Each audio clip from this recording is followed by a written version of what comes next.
యెహోవా నా కాపరి, నాకు లేమి కలుగదు. కీర్తనకర్త దావీదు గారు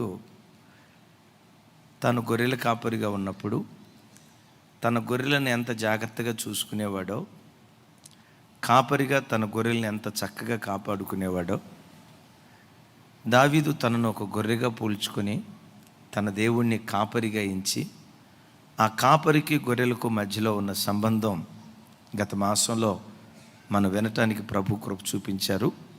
అదే వాగ్దానంలో నుండి ఈ దినం కూడా ప్రభువారు మనతో మాట్లాడునుగాక. అందరూ నాతో కలిసి చెప్పండి, యెహోవా నా కాపరి, నాకు లేమి కలుగదు.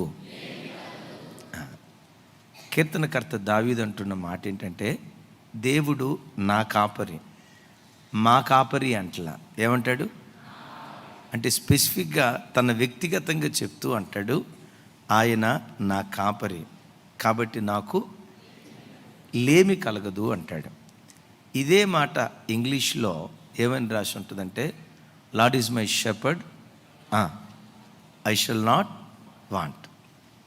దేవుడు నాకు కాపరి, నేనేమి కోరుకోను అంటాడు.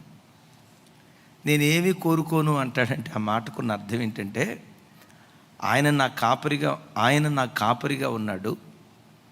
నా బ్రతుకులో నాకేమేం కావాలో అన్నీ నా కాపరే చూసుకుంటాడు. ఇప్పుడు గొర్రె ఎప్పుడైనా కాపరి దగ్గరికి వెళ్ళి, అయ్యా ఆ పచ్చిక బయలు దగ్గరికి తీసుకెళ్ళి నన్ను మేపయ్యా అని అడుగుతుందా? అడక్క మునిపే కాపరి ఏం చేస్తాడు, నా గొర్రెల మందను ఎక్కడికి తీసుకెళ్ళాలి, ఎక్కడ పచ్చిక బయలు ఉంటుంది, ఎక్కడ శ్రేష్టమైన మేత ఉంటుందని కాపరి మనసు ఎప్పుడు గొర్రెల చుట్టూతోనే తిరుగుతూ ఉంటుంది. కాపరి మనసు ఎప్పుడు గొర్రెల కోసం కొట్టుకుంటూ ఉంటుంది. చెప్పండి, కాపరి మనసు ఎవరి కోసం కొట్టుకుంటుంది? ఇది బైబిల్లో రాయబట్టవే కాదు. ఇప్పుడు మేము ఉన్నాం కదమ్మా, మేము కూడా దరిదాపుగా కాపరులమే. మీరు ప్రభు మాకు ఇచ్చినటువంటి గొర్రెలు, రైట్. మేము ప్రపంచంలో ఎక్కడికి వెళ్ళినా మా ఆత్మ మాత్రం మీ ఇంటి చుట్టూతోనే తిరుగుతూ ఉంటుంది. దీనికి దేవుడి సాక్షి. ఒక్కళ్ళు కూడా ఆమెనల్లా మాకు ఎప్పుడు కనపడలేదే, చూసే నేత్రాలు నీకు ఉండాలి కానీ ఎప్పుడూ కనపడేవాళ్ళం. ఆమెన్. ఎందుకంటే కాపరికి గొర్రెల ప్రపంచం తప్ప ఇంకొక ప్రపంచం లేదు. మీ ఇంటికి రాకపోయి ఉండొచ్చు, ఎక్కడున్నా ఆ అన్నోళ్ళు ఎట్లున్నారో, ఈ అన్నోళ్ళు ఎట్లున్నారో, తమ్ముడు రవికుమార్ ఎట్లున్నాడో, తమ్ముడు రాజయ్య ఎట్లున్నాడో, తమ్ముడు వర్మ ఎట్లున్నాడో, తప్పకుండా కాపరి మనసు ఎప్పుడు గొర్రెల కోసం వెతుకుతుంది. కాపరి ఏం చేస్తాడు, రేపు ఆదివారం గొర్రెలు మందిరానికి రాబోతున్నాయి, ప్రభా మంచి మేత పెట్టాలని కాపరి గొర్రెలకు మేత పెట్టాలని అహోరాత్రులు ఆలోచిస్తాడు, శ్రమిస్తాడు. మీరు ఎప్పుడైనా వచ్చి, అన్నయ్య ఆ వాక్యం చెప్పండి, ఏమట చూస్తున్నారు, ఈ వాక్యం చెప్పండి అని ఎప్పుడైనా అడిగారా? ఎందుకు అడగలేదు చెప్పండి. గమనించండి, కాపరి బాధ్యత ఏంటంటే, నా పిల్లలకు పచ్చిక బయలు, మంచి గోధుమ, చక్కటి ఆహారం పెట్టాలని కాపరి మనసు ఎప్పుడు గొర్రెలు. నా ప్రభు బిడ్డలారా, ఈ కాపరి మీకోసం ఆలోచించేది కొంతే. ఆ కాపరి నిరంతరము మన కొరకు ఆలోచిస్తాడు. యేసయ్య నీ దగ్గరికి వచ్చి, బిడ్డ నీకేం కావాలరా అని అంటే ఒకటే మాటను, నాకు నువ్వు తప్ప ఏం వద్దయ్యా, నువ్వు ఉంటే అన్నీ ఉన్నట్టే. I shall not want. Amen. నీకేం కావాలి తల్లి? అరే ఏం కావాలి నీకని యేసయ్య నిన్ను నచ్చి అడిగితే ఒకటే మాట, అయ్యా నువ్వు ఉంటే చాలు. బంగారం వద్దా, అది తర్వాత. ఉద్యోగం వద్దా, అది తర్వాత. వ్యాపారం వద్దా, అది తర్వాత. మన ఫస్ట్ ప్రియారిటీ దేవుడు మన దగ్గరకు వచ్చి, నీకేం కావాలంటే నిన్నొక్కడనే నేను కోరుకుంటున్నానయ్యా. ఆయన ఒక్కడు మనకు తోడుగా ఉంటే, ఆయన ఒక్కడు మనల్ని వెంబడిస్తూ, ఆయనను మనం వెంబడిస్తూ ఉంటే, ఈ కాపరి ఎవరో తెలుసా? ఏ రోజు ఏది నీకు కావాలో నీ అవసరత ఆయనే ఎరిగి తన మహిమైశ్వర్యంలో నీ అవసరం తీర్చడం ప్రారంభిస్తాడు. ఆయన కాపరిగా ఉంటే మన బ్రతుకులో ఏలేమి కొదువై ఉండదు. అందుకనే ద్వితీయోపదేశకాండంలో చక్కటి మాట రాసి ఉంటుంది. చూడండి ఆ మాట. ద్వితీయోపదేశకాండం 2వ అధ్యాయం 7వ వచనం. 2వ అధ్యాయం 7వ వచనం. అందరూ నీ చేతి పనులన్నిటిలోనూ నీ దేవుడైన యెహోవా నిన్ను ఆశీర్వదించెను. ఈ గొప్ప అరణ్యములో నీవు ఈ 40 సంవత్సరములు సంచరించిన సంగతి ఆయన ఎరుగును. నీ దేవుడైన యెహోవా నీకు తోడై ఉన్నాడు గనుక నీకేమీ తక్కువ కాదు. చప్పట్లు కొడుతూ స్తోత్రాలు చెప్దాం. ఆమేన్. నా చేతులెత్తి మీ అందరినీ దీవిస్తూ ఉన్నాను. మనం ఆరాధించే మన దేవుడైన యెహోవా మీ చేతి పనులను దేవుడు దీవించునుగాక. మీ చేతులతో ప్రారంభించే పనుల్లో సఫలత దేవుడు అనుగ్రహించునుగాక. యోబు చేతి పనులను ఆశీర్వదించినట్లుగా మీ చేతి పనులను, చేస్తున్న ఉద్యోగాలను నిశ్చయంగా దేవుడు వర్ధిల్ల చేయునుగాక. ఇక్కడ భక్తుడు చక్కటి మాట అంటాడు. నీ దేవుడైన యెహోవా నీకు తోడుగా ఉన్నాడు గనుక నీకేమీ, దావీదు అంటాడు, నాకు లేమి ఏది తక్కువ కాదు, ఏలేమీ లేదు అంటాడు. ఇజ్రాయేలు ప్రజలు 40 సంవత్సరాలు అరణ్యంలో సంచరించారు. అద్భుతం. ఆకాశ పక్షిలాగా వాళ్ళు వెత్తలేదు, కొయ్యలేదు, కొట్టలో కూర్చుకోలేదు. ఏ దినానికి కావలసిన మన్నా ఆ రోజు దేవుడు అనుగ్రహిస్తూనే ఉన్నాడు. నేను మిమ్మల్ని అడుగుతా, 40 సంవత్సరాల్లో ఆహారం లేక ఏ ఇశ్రాయేలీయుడైనా చనిపోయాడా? ఆహారం లేక ఏ ఇశ్రాయేలీయుడైనా చనిపోయాడా? దాహం తాగటానికి నీళ్లు లేవు అని అంటూ దాహార్తితో ఏ ఇశ్రాయేలీయుడైనా చనిపోయినట్లుగా లేఖనాల్లో చూస్తూ ఉన్నావా? అట్లాగని కొట్టల్లో ధాన్యం ఉందా? కొట్లలో ధాన్యం లేదు. ఏమండి, డ్రమ్ములో నీళ్లు లేవు, బ్యాంకులో బ్యాలెన్స్ లేదు. కానీ ఏ రోజు వాళ్ళు కొరత అనుభవించలేదు. కారణం ఏంటో తెలుసా?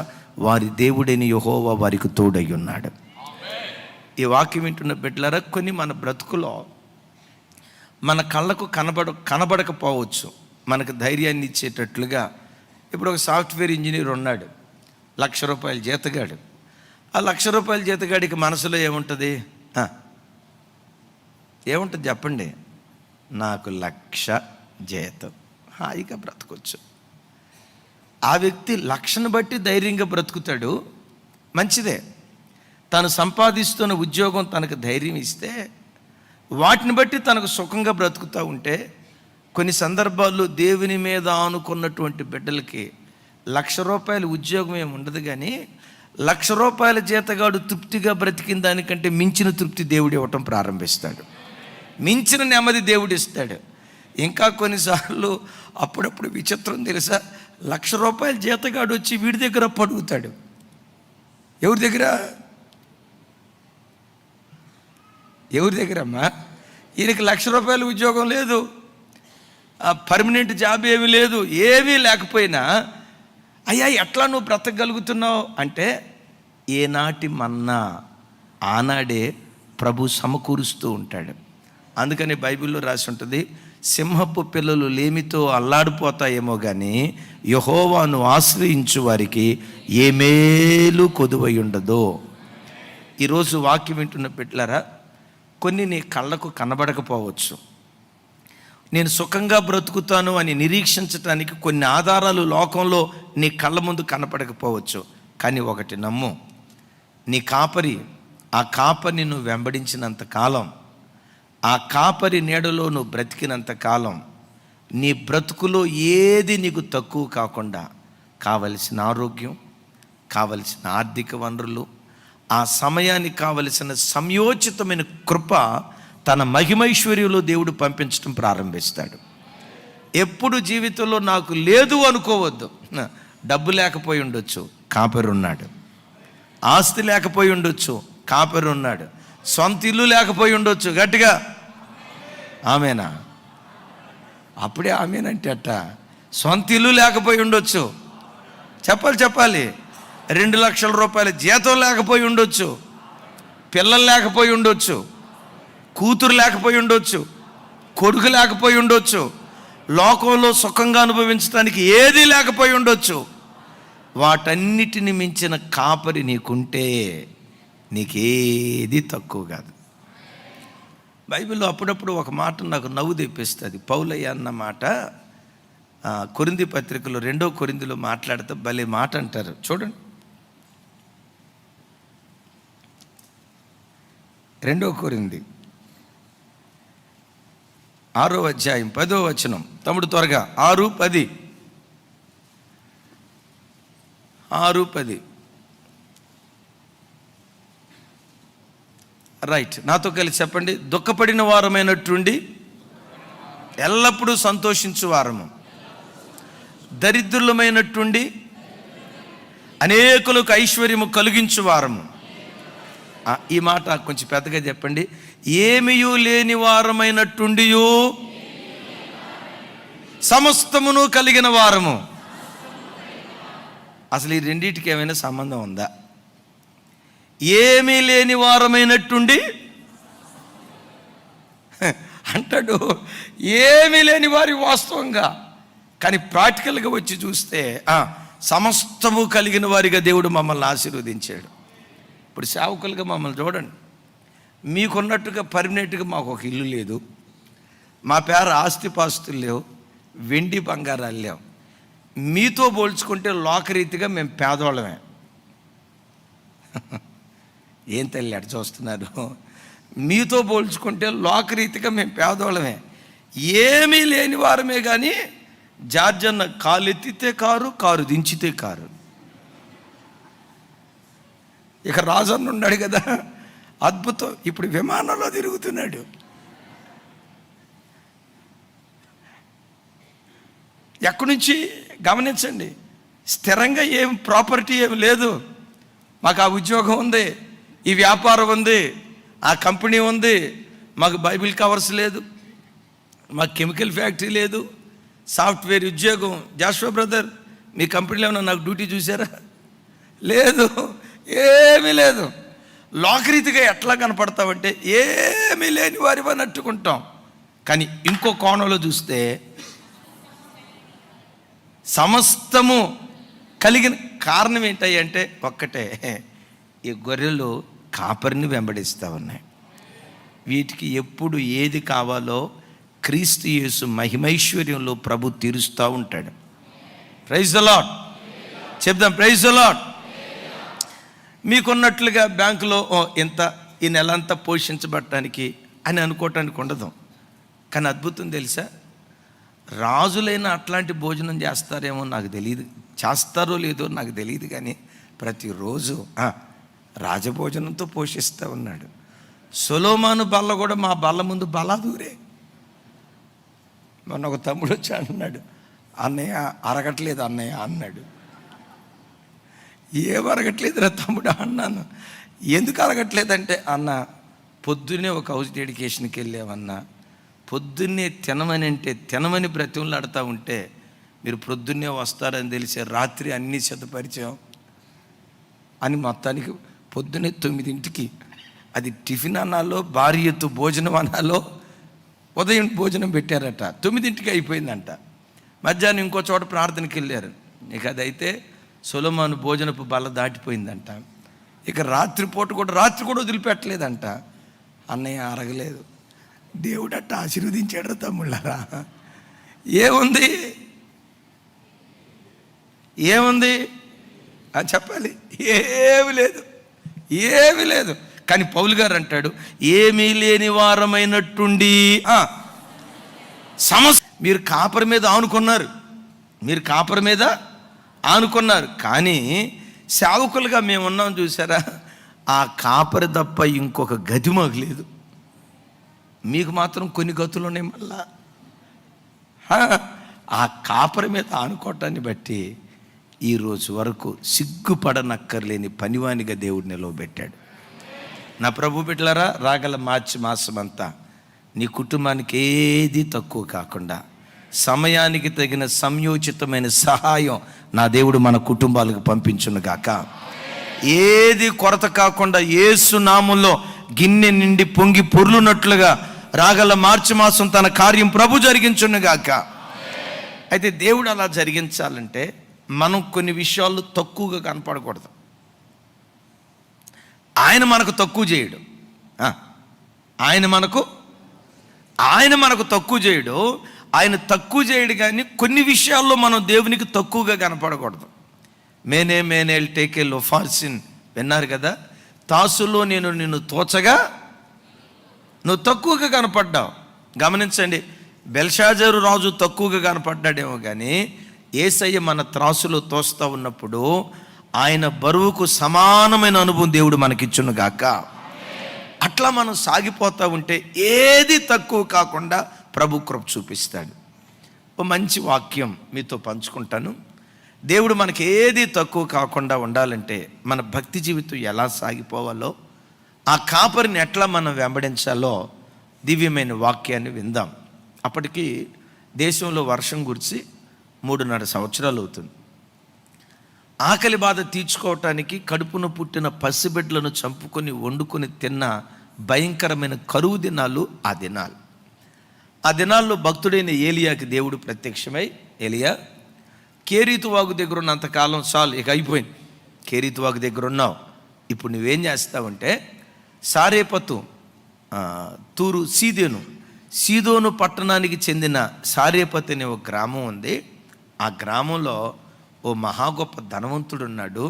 ఆ ఇంటికి వెళ్ళి కరువు కాలం అంతా నువ్వు దాక్కొనుండు అన్నాడు. అంతేనా? ఎక్కడికి పోమన్నాడు?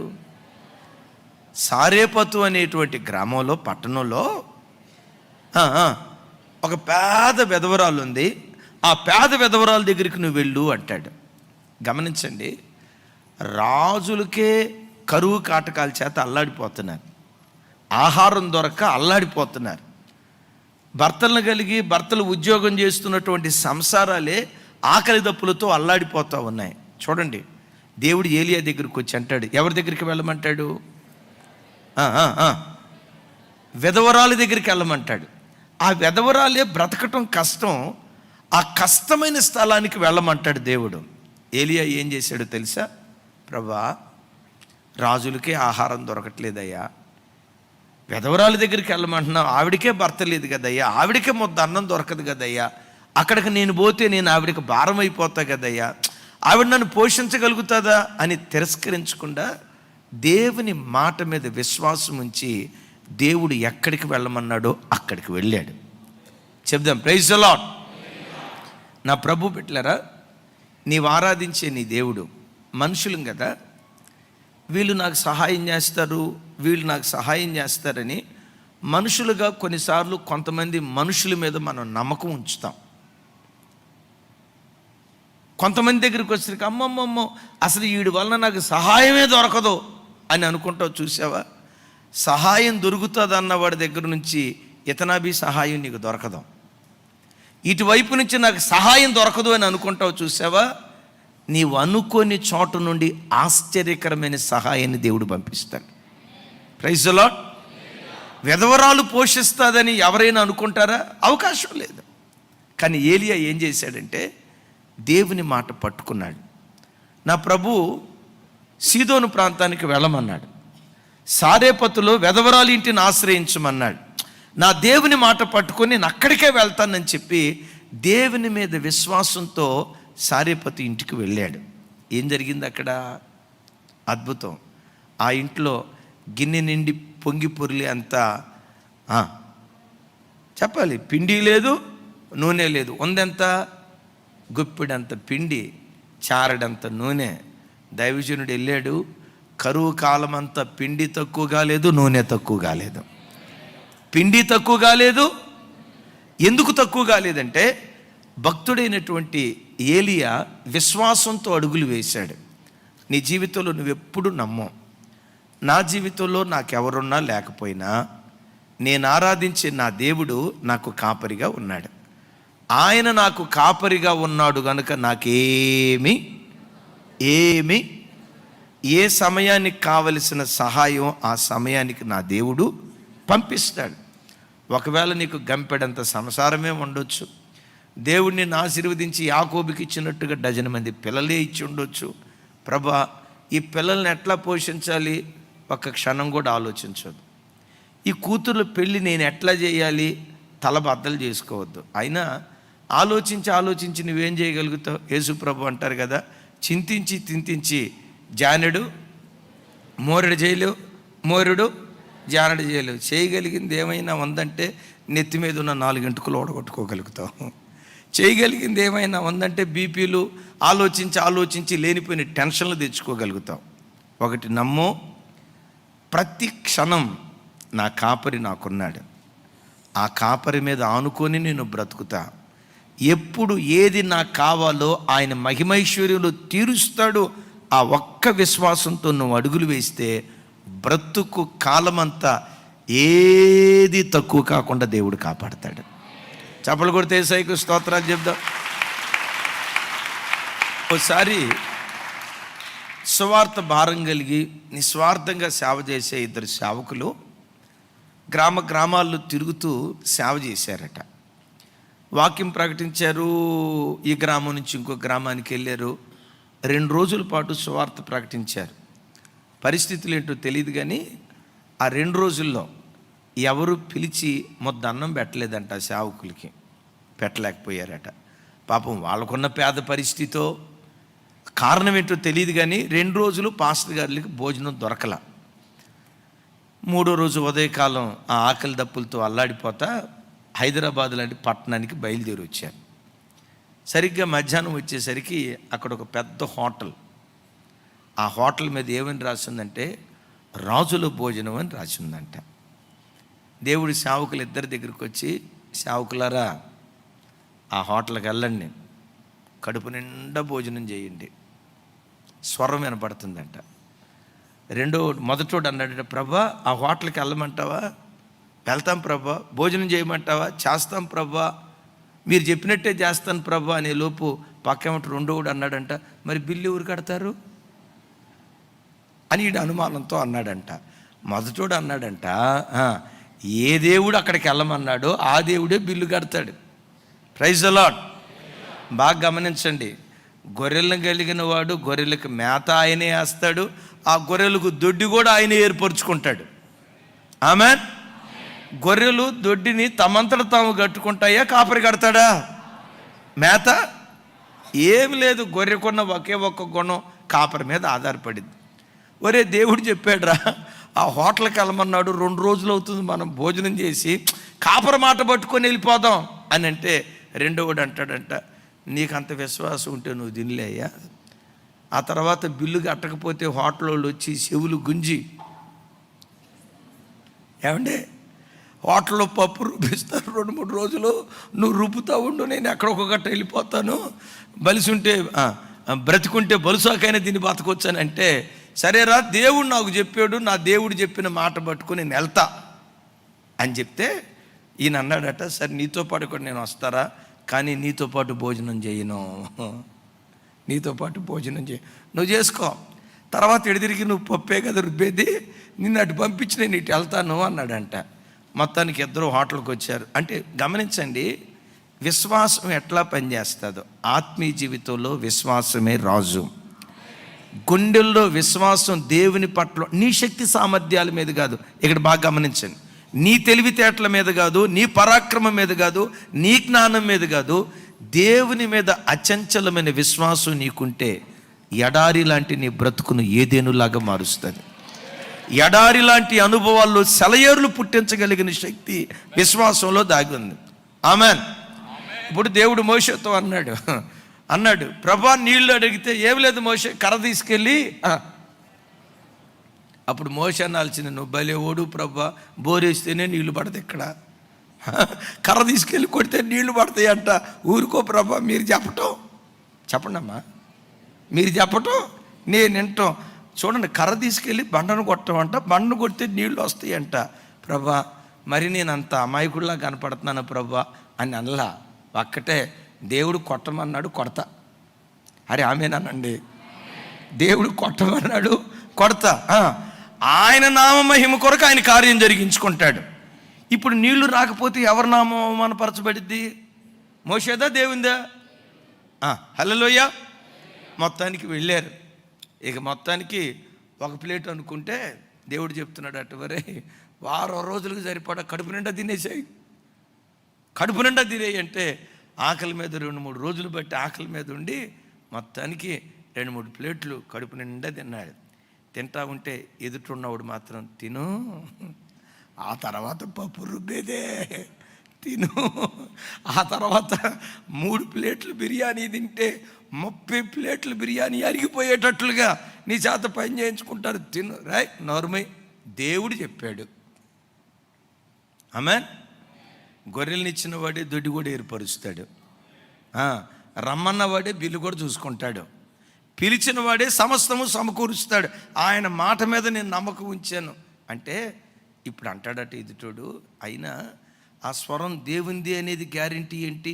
సైతాన్ కూడా మాట్లాడతాడు కదా, ఏదేం తోటలో మాట్లాడలేదా? ఒరే అనుమాన పక్షి, నీ అనుమానపు డబ్బు నా మీద రుదకరా, ప్రభు చెప్పారు నేను నమ్ముతున్నానని చెప్పి మొత్తానికి కడుపు నిండా భోజనం చేసి వాష్ బేసిన్ దగ్గరికి వెళ్ళి చేయి కడుక్కుంటున్నాడు. కడుక్కో, ఇక తర్వాత వెళ్ళేది అటు నుంచి అటేలే అని అంటున్నాడంట. వాష్ బేసిన్ దగ్గరికి వచ్చి అట్లా ముందుకు వస్తూ ఉంటే దేవుడు అంటాడంట, కౌంటర్ దగ్గరికి వెళ్ళు. ప్రభా, ఆ కౌంటర్ దగ్గర కూర్చుని ఆయన మా చుట్టం కాదు, మా మేనమాం కాదు, నువ్వు వెళ్ళు అన్నాడట. ఆ కౌంటర్ దగ్గరికి వెళ్ళి అట్లా బిల్లు కట్టబోయి ఆ బిల్లు కడదామని అట్లా నిలవబడి లోపండే మీలాంటి ఒక భక్తి కలిగిన ఆయన పరిగెత్తుకుంటా వచ్చి, పాస్టర్ గారు మీ బిల్లు కట్టమని దేవుడు నన్ను ప్రేరేపించి ఇక్కడికి పంపించాడు పాస్టర్ గారు, మీరు ఆగండి, ఎంత బిల్లు ఆగండి ఎంత బిల్లు అయిపోయినా నేను కడతాను పాస్టర్ గారు, ఎంత కడతాను, ఎంత అయింది సార్ బిల్లు ఎంత అయిందంటే ఆయన చెప్పాడట 350. ఆ పక్క ఉంటాడు అనుకున్నాడంట, అరే అరే అరే అరే అరే అరే అరే అరే అరే అరే 3 ప్లేట్లు బిర్యానీ పోయా. నేను నీతో చెప్పే మాట, యేసయ్య ఒక్కడి మీద నమ్మకం ఉంచి బ్రతుకు, ఆ నమ్మకమే నిన్ను బ్రతికిస్తుంది. ఆ నమ్మకమే మీకు జీవాన్ని పోస్తుంది. ఆ నమ్మకమే, యేసయ్య మీద ఉన్న నమ్మకమే ప్రజల మధ్యలో వేడుకతో మనలను ఊరేగిస్తుంది. ఇప్పుడు మేమున్నామమ్మా, మేమున్నాం. యేసయ్య ఇంత ఆశీర్వదించడానికి కారణం ఏంటో తెలుసా? మీరందరూ వస్తారు. సేవకు రాక మునుపు తమ్ముడ రాజా నువ్వు ఏమైనా కనపడ్డావా? అసలు హైదరాబాద్లో ఉన్నావో లేవు, చదువుకుంటున్నట్టున్నావు. యేసయ్య ఒక్కడి మీద కొన్నిసార్లు మాకు అనిపిస్తుంది, ప్రభా తల్లిదండ్రులను విడిచిపెట్టి, ఉద్యోగాన్ని విడిచిపెట్టి, అందరినీ విడిచిపెట్టి సేవకు వచ్చాం. కొన్నిసార్లు అనిపిస్తుంది, అసలు ఏ ధైర్యంతో వచ్చాం, ఏ ధైర్యంతో ఈ తెగింపు చేయగలిగాం? రేపు భవిష్యత్తు ఏమైపోద్దో రకరకాల ఆలోచనలు ఉండాలి కదా.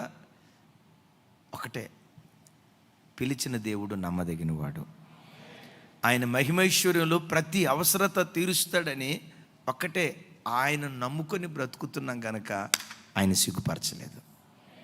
అందుకని ప్రభు బిడ్డలారా, ఏలియా దేవుని మాట పట్టుకొని ఆ దేవుని మాట మీద విశ్వాసం ఉంచి ఆ పేద విధవరాలు బ్రతకటమే కష్టం. ఆమెన్. కొంచెం గట్టిగా ఆమెన్. ఆ పేద విధవరాలి ద్వారానే ఒక గొప్ప ప్రవక్త పోషించబడ్డాడు. మన చర్చి పూర్తయింది కదా. చర్చి పూర్తయిన తర్వాత చాలామంది వచ్చి అన్నారు, అయ్యగారు మీ చర్చికి ఎంతమంది డాక్టర్లు వస్తారు, ఎంతమంది సాఫ్ట్వేర్ ఇంజనీర్లు వస్తారు, ఎంతమంది డాక్టర్లు వస్తారు అన్నాడు. మా చర్చిలో డాక్టర్లు ఎవరు లేరయ్యా, ఉంటే నర్సక్కలు ఉన్నారు. సాఫ్ట్వేర్ ఇంజనీర్లు ఎంతమంది ఉన్నారు, సాఫ్ట్వేర్ లేరు, అందరూ బాటమ్ వేర్లే అని చెప్పా, హార్డ్వేరే అని చెప్పా. అయ్యా ఇంత పెద్ద చర్చి ఎట్లా కట్టారు, ఎట్లా కట్టగలిగారు, ఎంత అయింది చెప్పాను. ఎంత అయింది అయ్యా? అయ్యా మీ చర్చికి వచ్చేవాళ్ళు ఎంత గొప్ప ధనవంతులయ్యా అన్నారు. నేను అన్నా ఒకే మాట, ఏలియాని పోషించింది ధనవంతుడు కాదు, రాజు కాదు, రాణులు కాదు, ఒక పేద విధవరాలు ఏలియాని పోషించినట్లుగా ఈ అద్భుతమైన మందిరం పేద బిడ్డల కష్టార్జితం ద్వారా కట్టబడింది అయ్యా. గట్టిగా ఆమెన్ చెప్పండి, గట్టిగా గట్టిగా ఆమెన్. పేద బిడ్డల కష్టార్జితం, పేద బిడ్డల కష్టార్జితం. రెక్కల ముక్కలు చేసుకొని ప్రైవేట్ కంపెనీల్లో ఉద్యోగాలు చేసే చిన్న చిన్న ఉద్యోగస్తుల కష్టార్జితం ద్వారా ఈ చక్కటి మందిరం కట్టబడింది. అయ్యగారు అంటే మీ చర్చికి ఎవరు ఆయన మాట్లాడుతా ఎంత పెద్ద మందిరం, విశ్వాసుల కష్టార్జితమైన వాళ్ళందరూ, కొంతమంది పూరి గుడిసెలు అంటే రేకులింటిలో అద్దెకుండే బిడ్డలు కూడా మా కష్టార్జితంతో దేవుని మందిరం కట్టబడాలని లక్షల రూపాయలు కానుక మందిరానికి ఇచ్చిన వాళ్ళు ఉన్నారయ్యా. Praise the lord, praise the lord, hallelujah. ఒకటే, ఎప్పుడు గుండెల నిండా ఎవరి మీద విశ్వాసం ఉండాలి? ఏలియా ఎవరి మీద విశ్వాసం పెట్టుకొని వెళ్ళాడు? దేవుడు సహాయం చేస్తాడు అన్న విశ్వాసంతో వెళ్ళాడు. వెళ్ళటంతో విచిత్రం చూడండి, సారేపతు విధవరాలు అన్నాడు కానీ ఆమె పేరు చెప్పలా. పేరు చెప్పాడా? సారేపతు అనే గ్రామంలో ఒక విధవరాలు ఉంది. ఆ గ్రామంలో ఒకతే విధవరాలు ఉంటుందా? ఉండొచ్చు చాలామంది. కానీ విచిత్రం తెలుసండి, సారేపతు గ్రామానికి వెళ్ళాడో లేదో, ఆ గ్రామానికి వెళ్ళటంతో ఎవరు ఎదురుపడ్డారు? ఆ తల్లి ఎదురుపడింది. నా ప్రభు బిడ్డలారా, విశ్వాసంతో నువ్వు అడుగు పెడితే నీకు కావలసింది వెతుక్కుంటా నీ ఎదుటే నిలవబడేటట్లుగా దేవుడు కార్యం చేస్తాడు. నమ్ము ఈ మాట. విశ్వాసంతో నువ్వు అడుగుపెట్టు, నా ప్రభు నాకు సహాయం చేస్తాడు అని గుండెల నిండా నమ్మకం పెట్టుకొని నువ్వు అడుగులు వేస్తే నీ పని సఫలమవటానికి కావలసిన వ్యక్తులను నీ వద్దకే దేవుడు నడిపిస్తాడు. ఈ మధ్య తమ్ముడు జార్జ్ అన్నతోనే మాట్లాడతా, తమ్ముడు ఇప్పుడే కాదు ఒక సంవత్సరం నుంచి చెప్తున్నాను తమ్ముడికి, తమ్ముడు మీరు కూడా మెదక్, ఎల్లారెడ్డి ఆ ప్రాంతాల్లో చక్కగా సువార్త కోటాలు ఏర్పాటు చేసుకోండి. చిన్న చిన్న పోస్టర్లు, వాల్ పోస్టర్లు వేసుకొని తమ్ముడు జార్జ్ అలాగే అజయ్, అక్కడ తర్వాత ఎవరు సేవకులు ఉంటే వాళ్ళు, మీరు కూడా అట్లా మీటింగ్స్ ఏర్పాటు చేసుకోండి. అది ఈ రీతిగా సువార్త విస్తరించడానికి అవకాశం ఉంటుంది అని తమ్ముళ్ళతో చెప్పాను. అక్కడ కూడా ఒక్కొక్క వస్తువు సమకూర్దామని మనసులో అట్లా అనుకున్నానండి. పోయిన శనివారం అక్కడ ప్రార్థన జరిగింది కదా, మనం అందరం వెళ్ళాం. ఏ రోజు తమ్ముడు అది? హాలిడే ఏదో మొన్న హాలిడే రోజు మనం అందరం వెళ్ళాం కదా, చాలామంది వచ్చారు కదా. వాక్యం చెప్తా ఉంటే సడన్గా కరెంటు పోయింది. కరెంటు పోతే ఆ ప్రార్థనకు వచ్చిన తల్లుల్లో ఒక తల్లికి, అరే ఈ చర్చికి జనరేటర్ లేదా, ప్రార్థన అయిపోయిందో లేదోనండి. ఆ తల్లి దగ్గరకు వచ్చి అందే, అయ్యా ఈ చర్చికి నేను జనరేటర్ కొని పెట్టాలనుకుంటున్నాను అయ్యా, అది 2 లక్షలైనా 3 లక్షలైనా ఎంత ఖర్చు అయినా నేను ఒక్కదాన్నే భరిస్తానయ్యా అని చెప్పి మొన్న ఆ జనరేటర్ కావలసిన డబ్బంతా బిడ్డ పంపించింది. ఆమెన్. నేను అప్పుడు అనుకున్నా, ప్రభా ఒక మంచి దివ్యమైన కార్యం చేయాలని మేము తలపెట్టేమో లేదో, మా అవసరత మీకు చెప్పక మునిపే వెతుక్కుంటూ అవి మన దగ్గరకు వచ్చేటట్లుగా దేవుడు కార్యం చేశాడు. నా ప్రభు బిడ్డలారా, మీరు నమ్మండి, నీ దర్శనం శ్రేష్టమైనదైతే, నీ ఆలోచనలు ఉన్నతమైనవైతే, నీ దర్శనం నెరవేర్చబడటానికి కావలసిన వ్యక్తులను, వస్తువులను, సామాగ్రిని, ప్రతి దాన్ని దేవుడే సమకూర్చడం ప్రారంభిస్తాడు. వాటి కొరకు మనం వెతకాల్సిన అవసరం మరోసారి వాటిని వెతకాల్సిన అవసరం మనకి లేదు. రైట్. ఏలియా ప్రవక్త సారేపతు గ్రామానికి వెళ్ళాడో లేదో, ఆ తల్లి వచ్చేసింది ఎదురుగా. వాళ్ళ ఇంటికి వెళ్ళాడు. అమ్మ కొంచెం మంచినీళ్ళు తీసుకురమ్మన్నాడు. మంచినీళ్ళే కదా తీసుకొచ్చేద్దాంలే అని వెళ్తుంది. వెళ్ళేలోపు ఈయన ఏం చేశారో తెలుసమ్మా, అదే చేత్తో ఒక రొట్టె తీసుకురమ్మా, మొదటి అప్పం నాకు తీసుకురమ్మా అని అన్నాడు. ఆ తల్లి అంది, అయ్యా నా ఇంట్లో ఉందే గుప్పిడంత పిండి, ఆ పిండితో 2 రొట్టెలు చేసుకుని నా కొడుకొకటి నాకొకటి తిని చచ్చిపోదాం అనుకుంటున్నాం అయ్యా, ఏంటి ఇట్లా అంటే, ఆ ప్రవక్త అంటాడు, మొదటి అప్పం, మొదటి రొట్టె చేసి నా దగ్గరికి తీసుకురా అంటాడు. ప్రవక్త మాట కాదనలేక చేసి తీసుకొచ్చింది.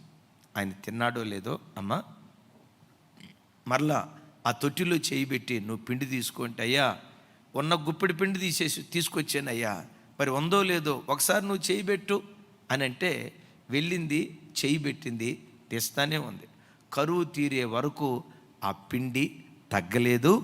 నూనె నూనె హల్లెలూయా. నా ప్రభు బిడ్డలారా, దేవుడు మన బ్రతుకులో మనకి ఏది తక్కువ చేయకుండా ఉండాలంటే మొదటి ముద్ద దేవునికి ఇవ్వాలి. కొంచెం గట్టిగా చెప్దాం ఆమెన్. అంటే మొదటి ముద్ద దేవునికి ఇవ్వాలంటే జీవితంలో ప్రతి విషయంలో ఫస్ట్ ప్రియారిటీ అది దేవుడై ఉండాలి. ఆమెన్. మొదటి ముద్ద దేవునిదై ఉండాలి. హల్లెలూయా. నేను ఎప్పుడు చెప్తే కదా, పడకల మీద నుంచి లేచావు, 4 4:30 లేచావు, లేచిన వెంటనే ఆ మంచం దగ్గర నీ కాళ్ళు జారబడాల. వెంటనే మోకరించు, ప్రభా మరో నూతన దినం నాకు ఇచ్చినందుకై నీకు స్తోత్రం, మరో నూతన దినంలో ప్రవేశించి కృప నాకు ఇచ్చినందుకై స్తోత్రం, ఈ రాత్రంతా సుఖనిద్ర నాకు ఇచ్చినందుకై స్తోత్రం, మరో నూతన దినంలో అడుగుపెట్టే భాగ్యం నాకు ఇచ్చినందుకై స్తోత్రం అని పడకల మీద నుంచి లేవటంతో తొల్లిటి పావుగంట, తొల్లిటి అర్ధగంట, తొల్లిటి గంట దేవునితో నువ్వు గడుపు. ఆ దినమంతా ఏమీ తక్కువ కాకుండా దేవుడు కాపాడుతాడు. తెల్లారిన వెంటనే ఎందుకు దేవుని సన్నిధిలో మనం మోకరించాలో తెలుసా? మీకు తెలుసండి, చాలామంది రాత్రిపూట మంచం మీద పండుకున్నప్పుడు ఎక్కువ శాతం హార్ట్ స్ట్రోకులు తెల్లవారుజామున వస్తాయట. ఎక్కువ మంది హార్ట్ ఫెయిల్ అయ్యేది కొంతమందికి నిద్రలో వస్తుంది. అంటే పడకల మీద నుంచి లేచేసరికి ఎంతోమంది కాలగర్భంలో కలిసిపోతున్నారు. దేవుడు మరొక నూతన దినం ప్రభు మనకి ఇచ్చినందుకు లేవటంతో, ప్రభా నన్ను బ్రతికించినందుకు నీకు స్తోత్రం, నాకు జీవం పోసినందుకు స్తోత్రం, మరో నూతన దినం నాకు ఇచ్చినందుకు స్తోత్రం అని లేవటంతో ఫస్ట్ ప్రియారిటీ మనం దేవునికి ఇస్తే, నేను ఎప్పుడు చెప్తా కదా, put God first, you never be lost. ప్రతి విషయంలో ఆదివారం వచ్చిందా, ఆదివారం ఆరాధనకు వచ్చినప్పుడు నీ మనసులో ఉండాలి, ప్రభా అందరికంటే ముందు నా అడుగు మందిరంలో పెట్టాలి నాయన. మా సంఘానికి ఎవరు ఆమెను చెప్తాం గట్టిగా, మా సంఘానికి ఆదివారపు ఆరాధనకు మందిరంలో ఇంకా ఎవరు కొంచెం గట్టిగానండి, మందిరానికి ఎవరు రాకమునిపే నా మందిరంలో మొట్టమొదటి నాడుగుండాలి ప్రభువా, నాడుగుండాలి ప్రభువా. ఇది స్వార్థం అందామా?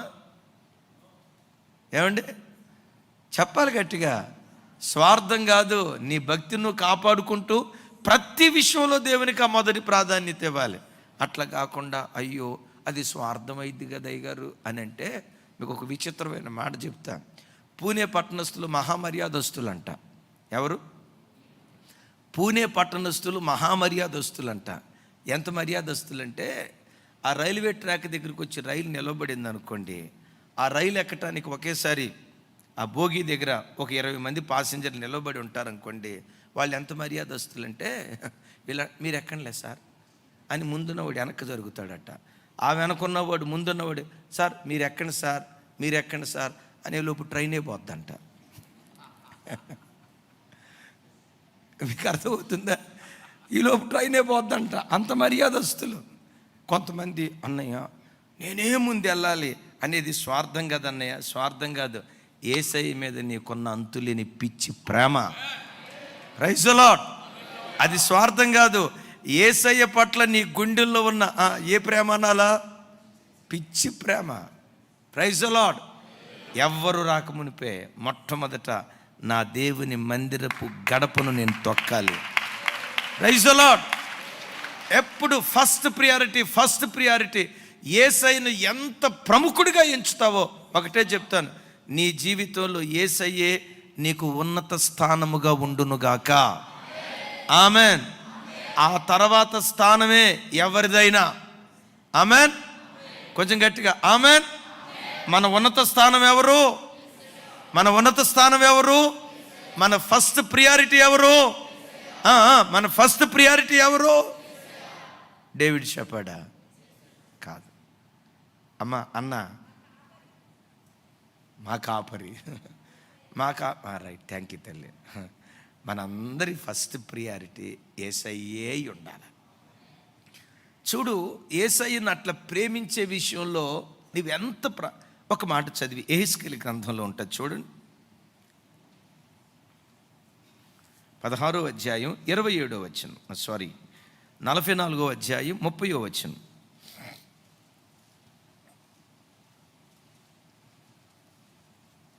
44:30. మీ ప్రతిష్టార్పణలన్నిటిలోనూ అందరూ తొలిచూలు వాటన్నిటిలో నుండి మొదటివియు, ప్రథమ ఫలములన్నిటిలో మొదటివియు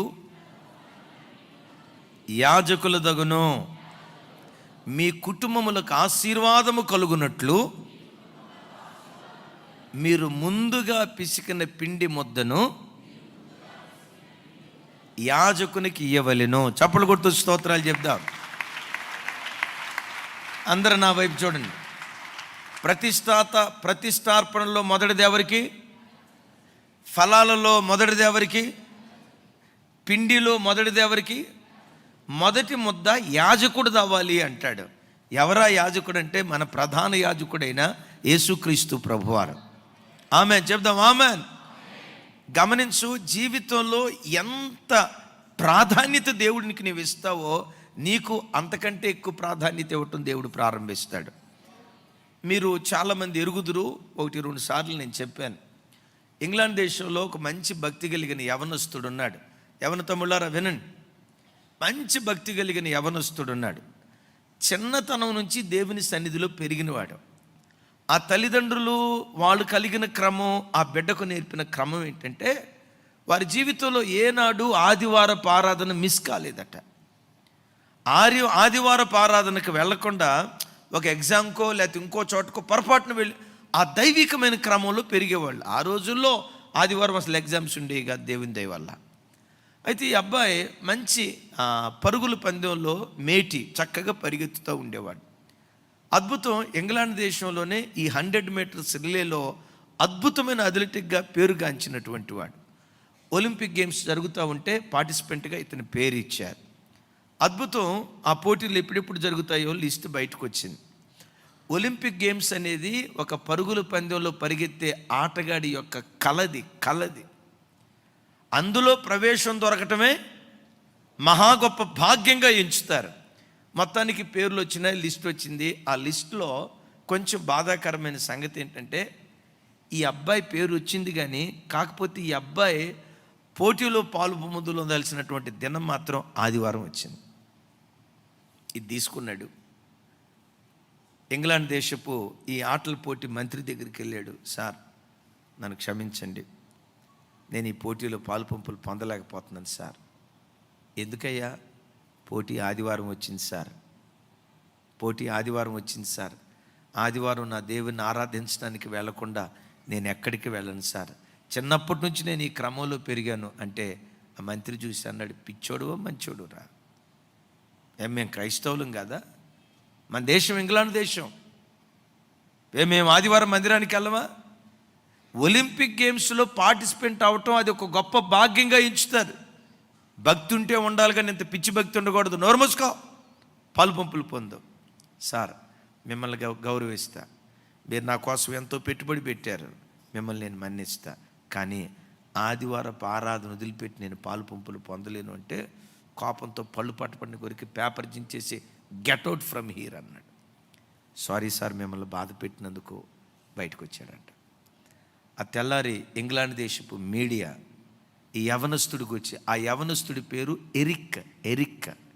ఈ యవనస్తుడిని దుమ్మెత్తిపోస్తా దేశం యొక్క పరువు ప్రఖ్యాతులు దిగజార్చాడు. అరే, దేవుడు మనకు లేడా? మనం మందిరానికి వెళ్ళమా? ఏదో ఒక ఆదివారం పోతే నష్టమేముంది అని మీడియా అంతా దుమ్మెత్తిపోసింది. తను తల ఉంచాడు, క్షమించమని దేశాన్ని అడిగాడు. ఒక 3 రోజుల తర్వాత 400 మీటర్స్ రిలే ఆ ఆటల పోటీలో ఇంగ్లాండ్ తరపు నుంచి ఆ పరుగు పందెంలో పొందాల్సిన వ్యక్తి కొన్ని పరిస్థితులను బట్టి అటెండ్ కాలేకపోయాడు. ఎవరు పరిగెత్తుతారా అని అర్థం కాక తలగొక్కుంటున్న రోజుల్లో ఎవరో చెప్పారట, ఆ ఎరిక్కున్నాడు కదా, వాడు అద్భుతంగా పరిగెత్తుతాడు, వాడికి అవకాశం ఇవ్వండి. వాడు 100 మీటర్స్ రిలే కదా, 400 కాదు కదా, పర్వాలేదు, వాడు పరిగెత్తుతాడు, ఒకసారి అవకాశం ఇవ్వండి అంటే కబురు పంపించారు. ఆయన వచ్చి, నన్ను క్షమించండి అయ్యా, నేను మొదటిసారి మీ మాట కాదన్నందుకు, మరి ఈ పోటీ అంటున్నారు కదా, ఈ పోటీ ఎప్పుడు ఏ రోజు వచ్చింది? ఒరే బాబు, ఆదివారం కాదులేరా నాయన, ఆదివారం అయితే అసలు నిన్ను పిలిచేవాళ్ళమే కాదు, నీ బ్యాచ్ మాకు తెలుసు కదా, ఆదివారం కాదు పలానా రోజు వచ్చిందంటే, ఆదివారం కాకపోతే ఏ రోజైనా నేను పాలు పంపులు పొందుతాను సార్ అన్నాడట. రైట్, అతని పేరు ఇచ్చారు. పోటీ రెడీ అయింది, ట్రాక్ మీద నిలవబడ్డారు. ఇంకొక 2-3 నిమిషాల్లో స్టార్ట్ కాబోతుంది గేమ్. ఈ పోటీ ప్రారంభం కాబోతుంది. సరిగ్గా గ్యాలరీలో నుంచి ఓ పెద్ద తల్లి పరిగెత్తుకుంటా ఈ ఎరిక్ అనే యవ్వన బిడ్డ దగ్గరికి వచ్చి ఒక చిన్న స్లిప్ ఇచ్చిందట. ప్రజలంతా చూస్తున్నారు, ఏంటి స్లిప్ ఇచ్చింది ముసలావిడ, ఈ అబ్బాయికి ఇచ్చింది ఏంటి, ఏముంది ఆ స్లిప్లో అని అందరు అటెన్షన్గా చూస్తున్నారు. ఈ అబ్బాయి కూడా స్లిప్ ఓపెన్ చేసి చూశాడు. దాని మీద ఏమని రాసిందో తెలుసా? బాబు, ఆదివారపు ఆరాధన ఉందని ఎంత గొప్ప పోటీ నువ్వు వదులుకున్నావు, దేవుణ్ణి ఘనపరిచావు. నీ దేవుడు ఎవరో తెలుసా? ఆయనను ఘనపరిచేవారిని ఆయన ఘనపరుస్తాడు. తప్పకుండా ఈ పోటీలో దేవుడు నిన్ను ఘనపరచబోతున్నాడు.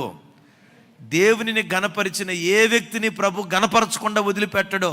నీవు ఆయన ఘనపరిచావు కనుక తప్పకుండా నేను ఘనపరుస్తాడు అని చెప్పడంతో, అది చదువుకోవటంతో, మానవ భాషలో చెప్పాలంటే ఈ యవనస్తుడికి 1000 ఏనుగుల బలం వచ్చినట్టు అయిపోయింది. అంపైర్ విసిలేసాడు, పరుగుల పోటీ స్టార్ట్ అయిపోయింది. అద్భుతం. అందరికంటే ముందుగా ఈ యవనస్తుడు పరిగెత్తి ఫస్ట్ ప్రైజ్ గెలుచుకున్నాడంట. అతనికి గోల్డ్ మెడల్ ఇస్తా అడిగారు, బాబు నీ విజయానికి కారణం ఎవరు? నా దేవుడయ్యా. ఎట్లా నువ్వు జయాన్ని పొందుకోగలిగావు? నేను దేవునిని ఘనపరిచాను గనుక నా దేవుడు నన్ను ఘనపరిచాడయ్యా. నేను దేవుని మహిమపరిచాను గనుక నా దేవుడు నన్ను మహిమపరిచాడయ్యా. వాక్యం వింటున్న ప్రభు బిడ్డలారా, ప్రతి విషయంలో మొదట దేవుణ్ణి పెట్టుకో. ఆది యందు దేవుడు భూమి ఆకాశములను సృజించెను. నీ ఆది దేవునితో ప్రారంభం కావాలి. ఆది యందు వాక్యము ఉండెను, వాక్యము దేవుడై ఉండెను, ఆ వాక్యము దేవుని యొద్ద ఉండెను. నీ ఆది వాక్యంతో ప్రారంభం కావాలి. నీ ఆది దేవునితో ప్రారంభం కావాలి. ప్రతి విషయంలో నువ్వు దేవునికి అట్లా ప్రాధాన్యత ఇస్తే నీకు దేవుడు ప్రాధాన్యత ఇవ్వటం ప్రారంభిస్తాడు. నీకేది తక్కువ కాకుండా దేవుడు కృప చూపించునుగాక. చప్పలు కొడితే యేసయ్యకు స్తోత్రాలు చెప్దాం గట్టిగా హల్లెలూయా. ఇంకొక మాట కూడా చెప్తాను ఇందులో. నీకు జీతం వచ్చింది, జీతం వచ్చిన వెంటనే మొదటి ముద్ద యాజకుడిది అన్నాడు కదా. జీతం రావటంతో దేవుని భాగం దేవునికి పక్కన పెట్టేసి, మొదట దేవునిది దేవునికి, కైసరుది. అట్లా మనం చేస్తే ఏమంటాడు? మీ కుటుంబములకు ఆశీర్వాదము కలుగునట్లు మొదటి ముద్ద, పిడికెడిలో మొదటి ముద్ద ఎవరిదై ఉండాలి? మొదటి ముద్ద అది దేవుని మందిరానిదై ఉండాలి, అది యాజకుడిదై ఉండాలి, అది దేవుని మందిరానికి చెందినదై ఉండాలి. అట్లా చేస్తే అంటాడు దేవుడు, ఏమియు రైట్, మంచిది. ఆ కరువు దినాలంతా పూర్తయ్యే వరకు ఆ కుటుంబం సమృద్ధిగా ఆశీర్వదించబడింది. కరువు పూర్తయిపోయిందండి, ఏం జరిగిందో తెలీదు. ఆ పేద వెధవరాలి ఏకైక కుమారుడు చనిపోయాడు. నిన్న ఆదివారం ఫస్ట్ సెషన్లో మన వాక్యం విన్నాం కదా. దేవుని సంకల్పం మన మీద దేవుని సంకల్పం మన మీద నెరవేర్చబడే వరకు మరణం మన దగ్గరికి, ఎప్పుడు మరణం మన దగ్గరికి వస్తుంది? ఆయన సంకల్పం, ఆయన కార్యాలు మన మీద సంపూర్ణంగా నెరవేర్చబడిన తర్వాత మనం దేవుని దగ్గరికి వెళ్తాం. దేవుడు మనకు నియమించిన దినాలు పూర్తయిన తర్వాత ఒక్కరోజు కూడా బతుకుతా ప్రభు అంటే కుదరదు వచ్చేయి అంటాడు అని చెప్పాను. ఒక తల్లి పాపం ఏడ్చుకుంటా నాకు ఫోన్ చేసింది, అయ్యా నా కొడుకు వయసు 14 సంవత్సరాలు. నిజమే, దేవుని చిత్తం సంపూర్ణంగా జరిగిన తర్వాత దేవుడు తీసుకుంటాడనే మాట నాకు నిర్ధారణ అయింది. మరి 14 సంవత్సరాలు కూడా నిండని నా కొడుకు ఎందుకు చనిపోయాడయ్యా? బాప్తిస్మం తీసుకున్నాడయ్యా, సండే స్కూల్కి వచ్చేవాడయ్యా, చిన్న వయసులో బాప్తిస్మం తీసుకున్నాడయ్యా, 12వ సంవత్సరంలోనే. నా కొడుకు ఎందుకు చనిపోయాడయ్యా అంది. నేను ఆ తల్లికి ఒక మాట చెప్పా, బైబిల్లో జకర్యా ప్రవక్తను గురించి ఏమని రాసి ఉంటుందంటే, తన సేవాదినములు సంపూర్తి అయినప్పుడు తన ఇంటికి వెళ్ళాడు అని రాసి ఉంటుంది. ఆమేన్. ఏం పూర్తి అయినప్పుడు? తన సేవాదినాలు పూర్తి అయినప్పుడు. అంటే దేవుడు ఒక వ్యక్తిని లోకానికి పంపించేటప్పుడు ఎంతకాలం ఆయన భూమి మీద తన కొరకు బ్రతకాలో దినాలు నియమించాడు. అమ్మ, నీ కొడుకు 14 సంవత్సరాల వయసులో ప్రభు దగ్గరికి వెళ్ళాడు. తల్లి, యవన వయసులో అడుగు పెడితే, ఇంకొంచెం ఆయుష్కాలం పొడిగించబడితే పాపలోకం కదా. కొడుకు పోయాడనే బాధ కొంత నీ గుండెల్లో ఉన్న దానికి మించిన అతిశయం ఏంటో తెలుసా? పాపపు మరకలు అంటకుండా పవిత్రుడిగా నా బిడ్డ ప్రభు దగ్గరికి వెళ్ళిపోయాడు. ఇంకొక నిరీక్షణ ఏంటంటే, మనం పరలోకానికి వెళ్తాం. పరలోకానికి వెళ్తాం. అమ్మ, పరలోకంలో యుగాయుగాలు కొడుకుతో ఉండే భాగ్యం దేవుడు ఇస్తాడు. Praise the lord. తెలియదు, కొన్ని మనకు అర్థం కాదు. మెట్టుకు యేసయ్య రక్తముతో కడగబడిన బిడ్డలు కొంతమంది 40 సంవత్సరాల వయసులో చనిపోవచ్చు, కొంతమంది 14 సంవత్సరాల వయసులో చనిపోవచ్చు, ఇంకొంతమంది సావు రావాలి ప్రభు అన్న. అది దేవుని చేతిలో ఉంటుంది. అయితే ఎప్పుడు దేవుడు మనలను పరలోకానికి ఆహ్వానించినా ఆయన చిత్తమే సిద్ధించుగాక. ట్యాబ్లెట్కి మ్యానుఫ్యాక్చరింగ్ డేట్ ఉంటుంది. ఆ ట్యాబ్లెట్ మ్యానుఫ్యాక్చరింగ్ డేట్లోపు వాడుకుంటేనే రైటు, దాటిన తర్వాత వాడుకుంటే ఔషధం విషమైపోద్ది.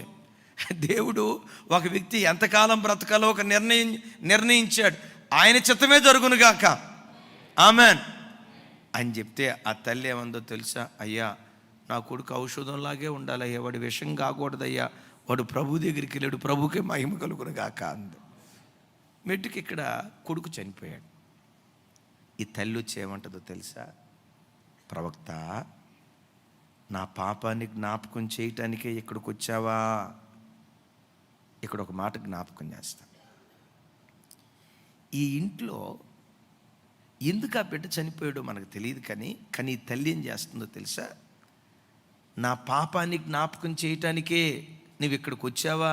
నా కొడుకు చనిపోయాడు అంది. సో ఇక్కడ నేను చెప్పే ఒక మంచి మాట ఏంటంటే, జీవితంలో ఎప్పుడైనా నీకు నష్టం కలిగితే, కొన్నిసార్లు దేవుని చిత్తం వల్ల నష్టం కలిగిద్ది. యోబుకు కలిగింది కదా. మరికొన్ని సందర్భాల్లో పాపాన్ని బట్టి నష్టం కలిగిద్ది. ఆమేన్. ఏం చెప్పండి. ఒకటి చెప్పాల, 2 చెప్పాను, అదే బాధ. ఒకటి దేవుని పరీక్ష వలన, దేవుని చిత్తం వలన, దేవుడు అనుమతించటాన్ని బట్టి నష్టం కలిగింది. అయితే ఆ నష్టం వెనుక లాభాన్ని దేవుడు దాచిపెడతాడు. ఆ కీడు వెనుక ఒక మేలునే దేవుడు దాచుంచుతాడు. యేసయ్యకి మహిమ కలుగునుగాక. అయితే కలిగే ప్రతి నష్టం కూడా దేవుడు పరీక్షించటానికే పెట్టింది అని అనుకోవటానికి వీల్లేదు. నేను మిమ్మల్ని అడుగుతా, ఇజ్రాయేలు ప్రజలు హాయి పట్టణం మీద ఎందుకు ఓడిపోయారు? దేవుడు పరీక్ష పెట్టడాన్ని బట్టా, ఆకాను పాపం చేయటాన్ని బట్టా? కొంచెం గట్టిగా చెప్పాలమ్మా, కొంచెం గట్టిగా చెప్పాలి. అబ్షాలోము భూమికి ఆకాశానికి మధ్యలో ఆ మస్తకి వృక్షానికి వేలాడుతూ ఎందుకు అట్లా జరిపోయాడు? దేవుని పరీక్షను బట్టా, లేకపోతే పాపాన్ని బట్టా? నేను మీతో చెప్పే మాట ఏంటంటే, ఎప్పుడైనా జీవితంలో ఏదైనా నష్టం కలిగితే, ప్రభా ఈ నష్టం ఎందుకు కలిగింది? ఈ నష్టం కలగటానికి కారణం ఏంటి? ఎందుకు నేను ఓడిపోయాను? ఈ ఓటమి కలిగిన కారణం ఏంటి? ఏమైనా దిద్దుకోవాలా అని ఈ సారేపతు విధవరాలు లాగా తప్పును దిద్దుకునే వ్యక్తులుగా మనం బ్రతకాలి. ఆ ప్రత్యక్షత నీకుంటే అద్భుతం తెలుసా? ఆ ప్రత్యక్షత నీకుంటే నీ దేవుడైన యెహోవా నీకేమీ తక్కువ కాకుండా దేవుడు కృప చూపిస్తాడు. Praise the lord. ఇది క్యాజువల్గా జరుగుతుందిలేండి అని నష్టాన్ని బట్టి అనుకోవద్దు.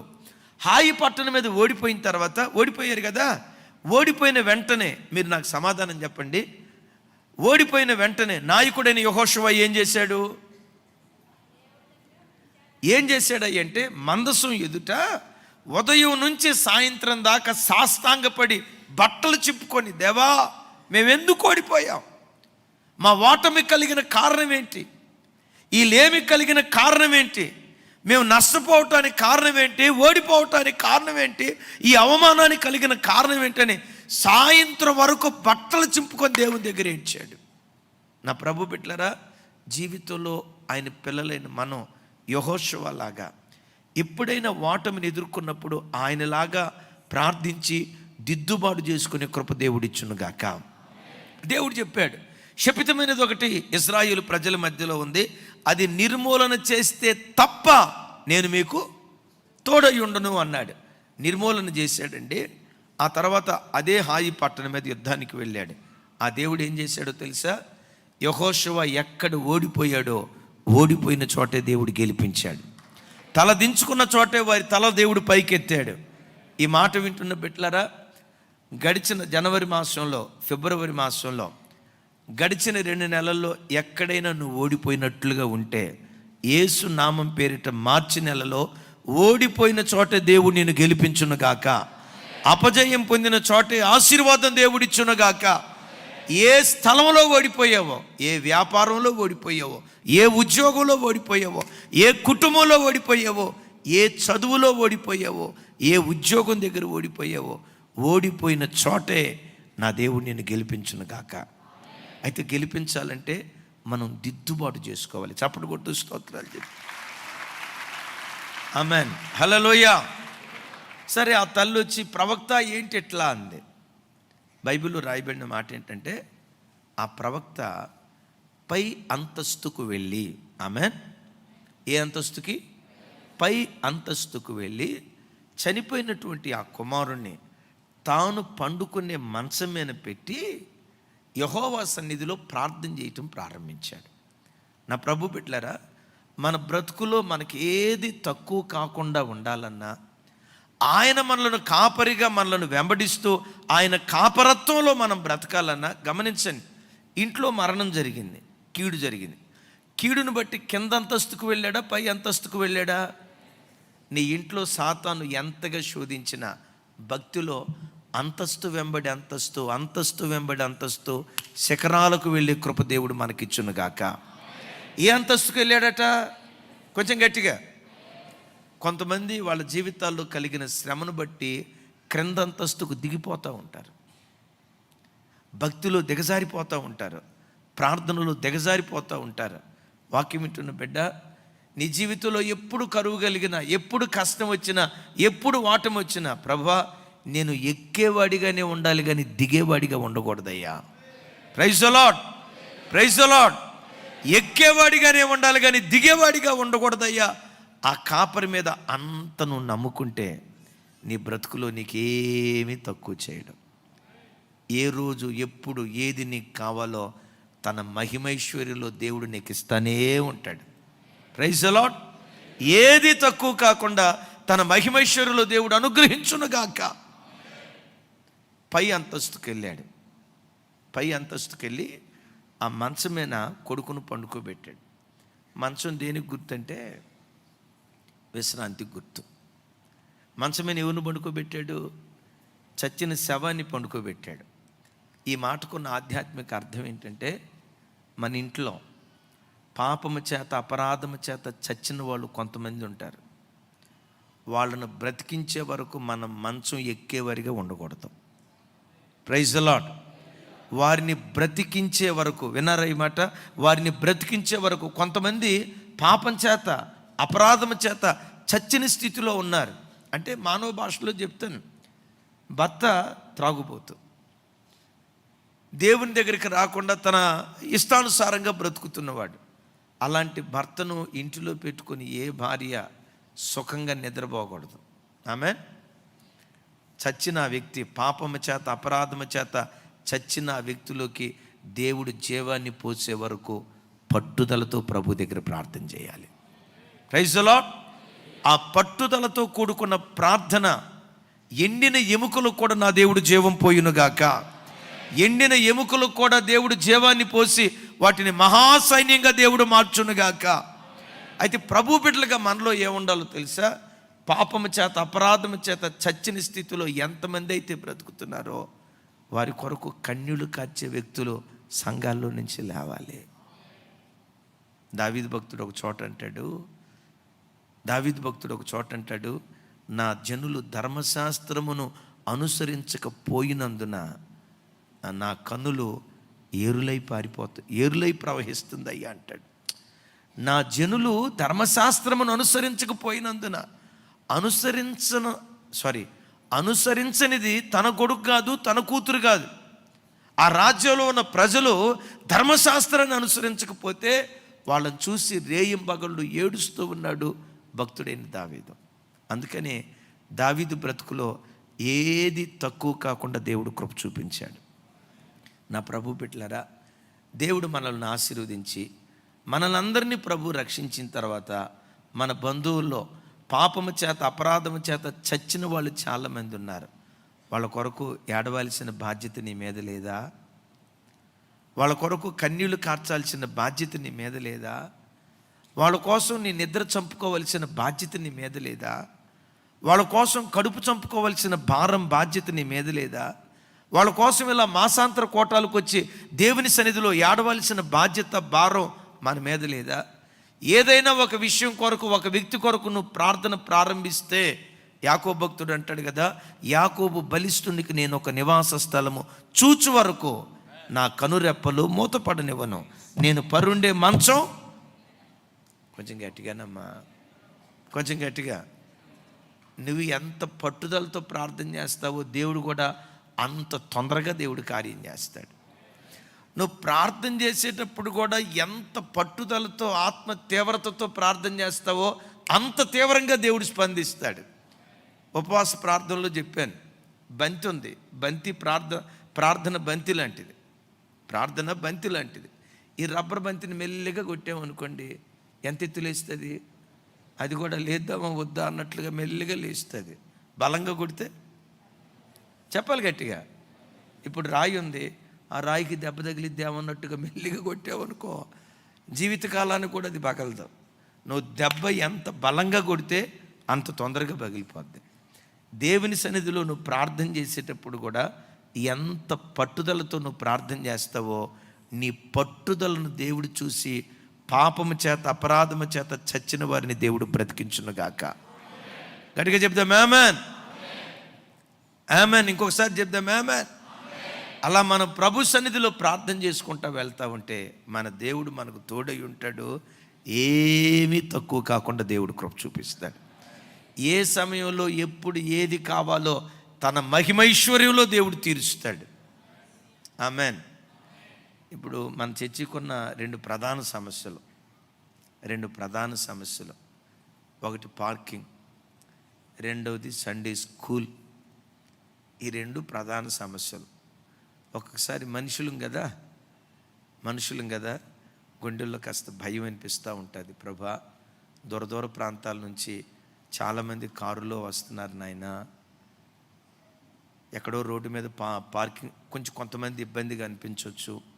అర్థం చేసుకున్న బిడ్డలు, దరిదాపుగా అందరూ అర్థం చేసుకున్న వాళ్ళే. ఏదో ఒకళ్ళిద్దరు కాస్త అది కొత్త కారు ఎట్లా అని, కొన్నిసార్లు కారు ఉన్న వాళ్ళకి అర్థమైద్ది. ఒంటి మీద గీత పడ్డా పర్వాలేదు, కానీ కారు మీద గీత పడితే గుండె మీద గీత పడ్డట్టే.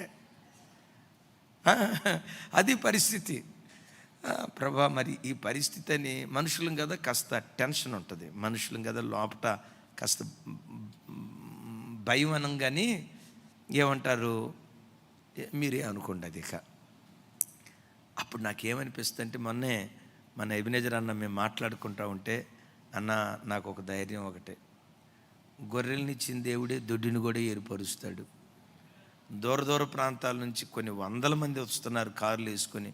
ప్రభా, వాళ్ళకి పార్కింగ్కి ఎట్లా అంటే, కారుల మీద వాళ్ళందరిని ఇక్కడికి నడిపించిన దేవుడే, వాళ్ళ కారుకు పార్కింగ్కి స్థలం దేవుడే ఇస్తాడు. ఒక్కళ్ళు కూడా ఆమె చెప్పలేదే. గొర్రెలు ఇచ్చిన దేవుడే దొడ్డి ఏర్పరుస్తాడు. ఆమేన్. చర్చి ఉపవాస ప్రార్థనలు జరిగేటప్పుడు పాత వాళ్ళకి అర్థమవుతుంది. ప్రభా, మా చర్చిలో సొంత ఇల్లు ఎవరికి లేవో వాళ్ళందరికీ సొంత ఇల్లు ప్రభా అని ప్రార్థన చేశాం.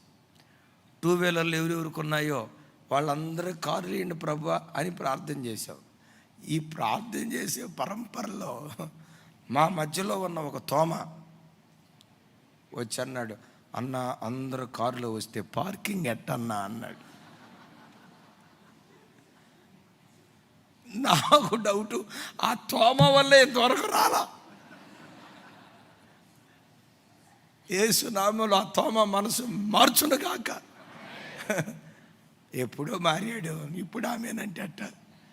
అన్న అందరూ కారులో వస్తే మరి మనకు పార్కింగ్ ఎట్టాగన్నా అన్నాడు. తమ్ముడా, కార్లు ఇచ్చిన దేవుడు ఒకవేళ ఆ పార్కింగ్కి ప్లేస్ ఇచ్చేదాకా ఓర్చుకునే మనసు మన బిడ్డలకు దేవుడు ఇస్తాడు. కొంచెం గట్టిగా, ఓర్చుకునే మనసు దేవుడు మనకిస్తాడు. మన ఇంట్లో ఏదైనా ఇబ్బంది అయిపోతే సర్దుకుపోతాం కదా, ఆ సర్దుకుపోయే మనసు దేవుడు ఇస్తాడు. యేసయ్యకి మహిమ కలుగును గాక. అయితే ఇట్లాంటి ప్రతికూల పరిస్థితి వచ్చినప్పుడు మనం దిగకూడదు. ఏం చేయాలి? ఒక మంచి మాట చెప్పి నేను ప్రార్థన చేస్తా. పైకి వెళ్ళాడు ప్రార్థన చేయటానికి. పైకి వెళ్ళిన తర్వాత ఏమని ప్రార్థన చేస్తాడంటే, ఆ మాట చదివితేనే బాగుంటుంది. చూడండి, ఆ మాట ఇది చదువుకొని ప్రార్థన చేసుకుందాం. రాజుల మొదటి గ్రంథం 17వ అధ్యాయం 20వ వచనం. 17:20. యెహోవా నా దేవా, నన్ను చేర్చుకొనిన ఈ విధవరాలి కుమారుడు. చాలు. ఏమంటాడు? నన్ను చేర్చుకున్న. ఏమని ఏడుస్తాడంటే, నా వైపు చూడండి, ఏమని ఏడుస్తాడంటే, ఈ బిడ్డ నన్ను చేర్చుకుందయ్యా, నన్ను చేర్చుకున్న ఈ బిడ్డ కుటుంబంలో ఈ కీడు జరిగితే నేను ఎట్లా తలెత్తుకునేదయ్యా? నన్ను చేర్చుకుందయ్యా ఈ బిడ్డ. ఆ కుటుంబం ఎలాంటి కుటుంబం అంటే, దైవ సేవకులను చేర్చుకున్న కుటుంబం. చప్పలు కొట్టు స్తోత్రాలు చెప్దాం. నా ప్రభు బిడ్డలారా, ఈ మాట చెప్పి నేను ప్రార్థన చేస్తాను. ఎవరిని చేర్చుకున్న కుటుంబం? చెప్పాలి. ఎప్పుడైనా సేవకులు మీ కొరకు ప్రార్థన, మా సంఘ బిడ్డల కొరకు ప్రార్థన చేయాలి, నేను ఎప్పుడైనా మోకరిస్తే మీరు ఎట్టుండాలో తెలుసా? అన్న మోకరించడంతో టకామని మా కుటుంబం పేరే గుర్తు రావాలి ప్రభా. స్వార్థం కాదు ఇది. కొంతమంది పేర్లు, అన్న పేరేంటి? రాజు, అన్న పలానా చోట నుంచి వస్తాడే, ఆ అన్న పేరేంటి? రాజుకి ఈ మధ్య మతిమరుపు వచ్చింది. మత్తయ్యను పట్టుకొని మొత్తయ్య అంటున్నాడు. అరే మా చర్చికి మొత్తయ్య ఎవరంటే, అదే అన్న. నేను పెట్టమని కొట్టి మనం చెప్పా, మొత్తయ్య కదలే చిన్న మత్తయ్య అన్న. అవునన్నా అన్నాడు. అంటే మెంబర్స్ ఎక్కువైపోయేసరికి రైట్, హల్లెలూయా, మోకరించడంతో వెంటనే అట్లా మోకరించడంతో, ప్రభా మా తమ్ముడు బోయేజ్, ఆ బోయేజ్ అనే పేరు అంటంతో గుండె లోపటి నుంచి ఒక హృదయపు లోతులో నుంచి ఒక ఆప్యాయతతో కూడుకున్న ప్రార్థన బయటికి రావాలి. ఎప్పుడు సంఘానికి వచ్చే ప్రజలు ప్రతిష్ఠించబడిన దేవుని మనసు గెలుచుకున్న తర్వాత దైవ సేవకుల మనసు గెలుచుకోవాలి. పౌలు గారు అంటాడు, మీరు నా హృదయములో ఉన్నారు. ఆమేన్. ఎక్కడున్నారట? మీరు మా హృదయములో ఉన్నారు. సంఘం ఎప్పుడు, సంఘంలో ఉన్న ప్రతి కుటుంబం సేవకుల హృదయాల మీద రాయబడాలి. ఆమేన్. ఎందుకు? పాత నిబంధనలో మనం చూస్తాం కదా, ప్రధాన యాజకుడి ఛాతి మీద న్యాయ విధాన పథకం ఉండేది. ఈ న్యాయ విధాన పథకం మీద ఇశ్రాయేలీల 12 గోత్రాల వారి పేర్లు ఉండేవి. ఆ న్యాయ విధాన పథకం ఎక్కడుండేది? చెప్పాలి, ఎక్కడుండేది? ఛాతి మీద ఉండేది. ఆ మాటకున్న అర్థం ఏంటో తెలుసా? ప్రతి ఇశ్రాయేలు గోత్రాల వారి పేర్లు యాజకుని హృదయములో ఉన్నట్లుగా ప్రతి విశ్వాసి పేరు దైవ సేవకుల హృదయంలో రాయబడాలి. ఎవరి పేర్లు రాయబడి ఉంటాయి చెప్పండి?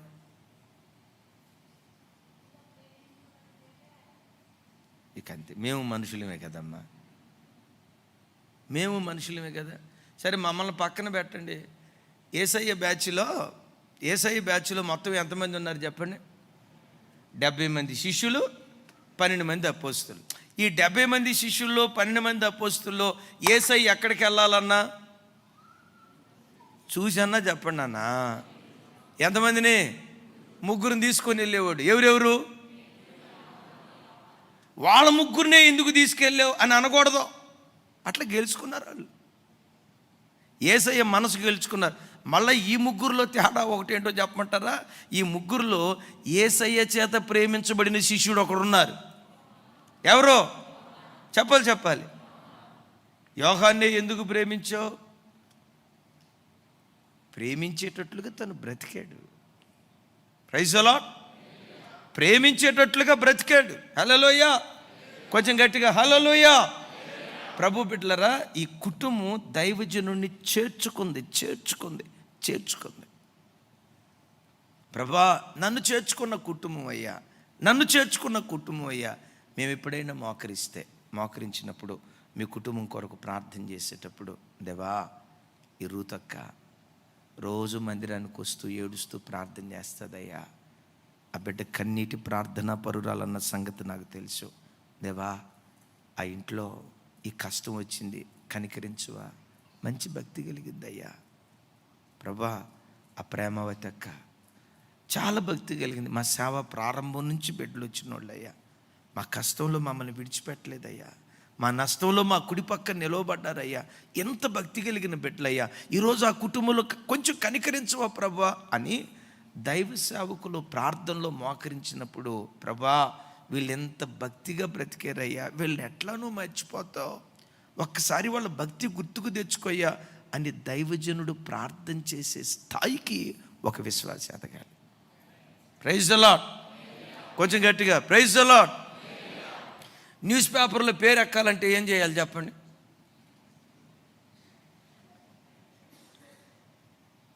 కత్తితో పొడవాలా?